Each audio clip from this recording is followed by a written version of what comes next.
In the summer of 2019, at least 10 cruise ships belonging to the same cruise line came down with an illness which was later decided to be norovirus. Norovirus doesn't normally have a source. If you were on land and you were to contract norovirus, you would have no idea if it was from a restaurant, if it was from going to the cinema. Most likely it's from going to the doctors or from the hospital. There's just no way to track it on land, but on cruise ships, you know what everybody's eating, you know what everybody's touching, so it's a really interesting place to study this kind of thing. Before we get into the story, make sure that you have hit that subscribe button. We do weekly cruise trivia here, we do cruise vlogs, we do cruise tips, we do cruise tours, we do everything cruise related, so make sure you've hit that subscribe button. Norovirus is a very contagious virus and it causes things like upset tummy, diarrhea, vomiting, things like that. It's similar to food poisoning or maybe the flu. Norovirus can be contracted from other infected people, from water, from food, from touching infected surfaces. It's often known as the cruise illness, and that is completely wrong. You are so much more likely to get norovirus on land than on a cruise ship, but the way that cruise ships work means that they are testing people who have norovirus and they're recording all of these cases. So it's so much easier to see how an outbreak spreads on a cruise ship than it would be on land. Your risk of getting norovirus just on the land is 1 in 15, which is really high. On a cruise ship, that's 1 in 5,500. So norovirus definitely isn't a cruise illness. That said, it did strike at least 10 cruise ships for the same cruise line last year. They haven't said which cruise line it is, but I've been doing a bit of investigating and I'm 98% sure that I know which cruise line this is. I'll get into how I work that out later. A norovirus outbreak on a cruise ship is classified as over 3% of the passengers having the outbreak. This started in Europe with 10 different sailings and people on all of those different sailings had the same symptoms. At this point, they had no idea what the source of the virus was. The cruise ships kind of just got on with this in summer, and then in September, one of the cruise ships for this cruise line came across from Germany to New York, and because it was coming into US waters, the Americans got involved and they wanted to find out what was going on. This cruise was actually 19 days long, and by the time it got into New York, over 5% of the passengers did have norovirus. Some of the crew did too, but it's actually only 1.3% of the crew that had norovirus. By the time this got into New York, they still had no idea where it had come from. They took some stool samples from some of the passengers who were unwell and still had no idea where it had come from. There were 2 more cases reported in October, and this is where this story kind of ramps up and we get to find out what it was. At this point, you can imagine the cruise line was very anxious to find out the source of the norovirus. They do clean these cruise ships incredibly well. Cruise ships are so much more hygienic than going on a train or going to a bar or a restaurant on land. Cruise ships are constantly cleaned and the staff live on the cruise ship, so it's in their interest to keep it as clean as they can. Cruise ships are incredibly hygienic, and it's just because we're able to track cases of viruses on cruise ships that it appears that there are more. So many people on land have norovirus and you would never know about it. What they did this time that led them to the cause is they took stool samples from the passengers and they also gave everybody who was unwell a food survey to survey what they had eaten and what they had drunk during that cruise. It turns out that over 80% of the people on that cruise had actually had a smoothie. If I found out that information, I wouldn't know what to do with it, but apparently smoothies and berries are quite highly linked to norovirus and virus outbreaks.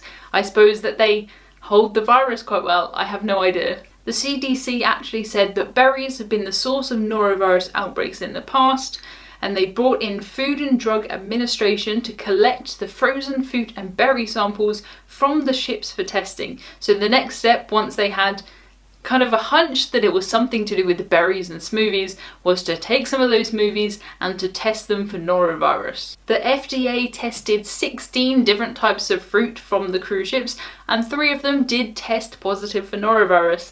Ding, ding, ding, ding, ding. They found the source, which is just, it must have been such a relief for the cruise line. The berries in question, if you are wondering about that, is the tropical fruit cocktail, raspberries and berry mix.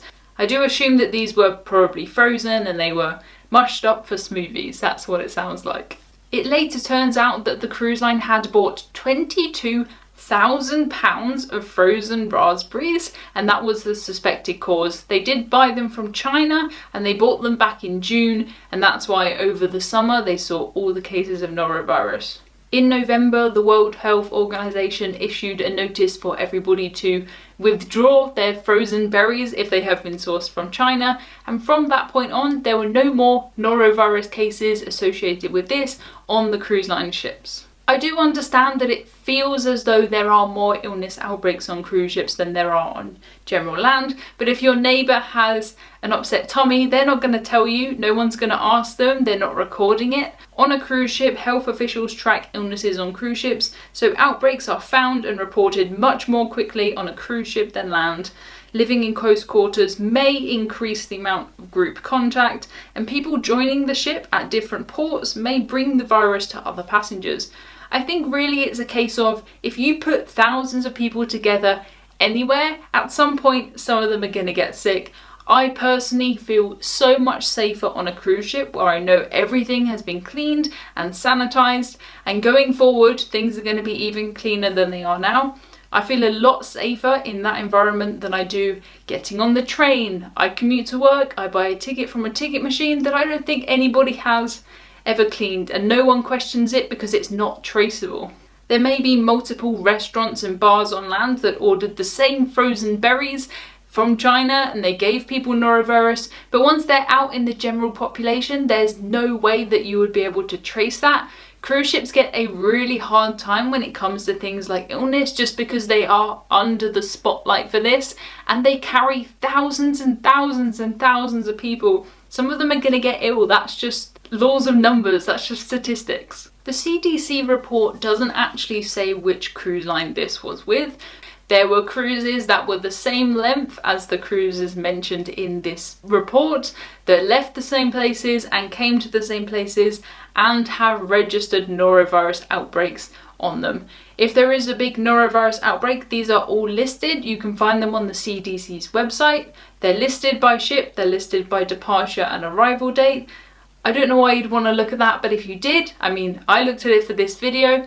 Just a really quick update here from Future Emma. I did decide to remove the name of the cruise line just because I don't want to get sued for slander or something like that, but it is very, very obvious if you do look at the reports. There's only one cruise line that has matching cruises with confirmed norovirus cases on board.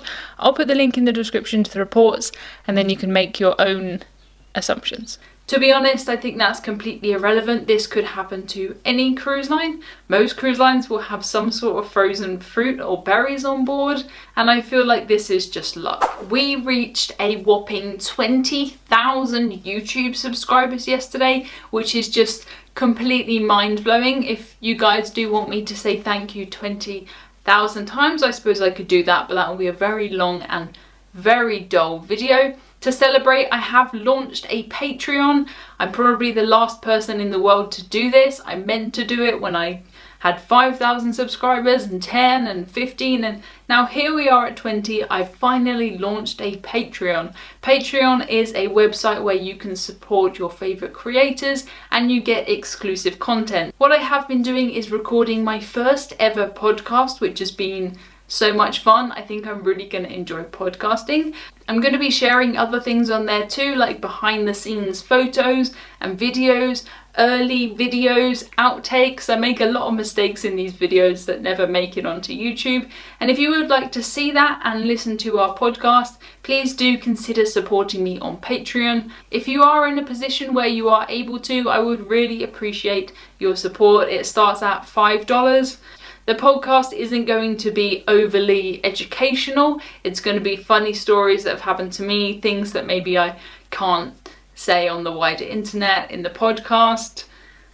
I'll be dishing the dirt on everything, so please do consider becoming a Patreon. If you can't, that does not matter at all. Thank you so much for watching me. I really appreciate it. I appreciate every share, every comment, every subscriber. You guys are fantastic, and there's 20,000 of you. Completely mind-blowing. Thank you for watching this. Please subscribe and I'll see you in the next video.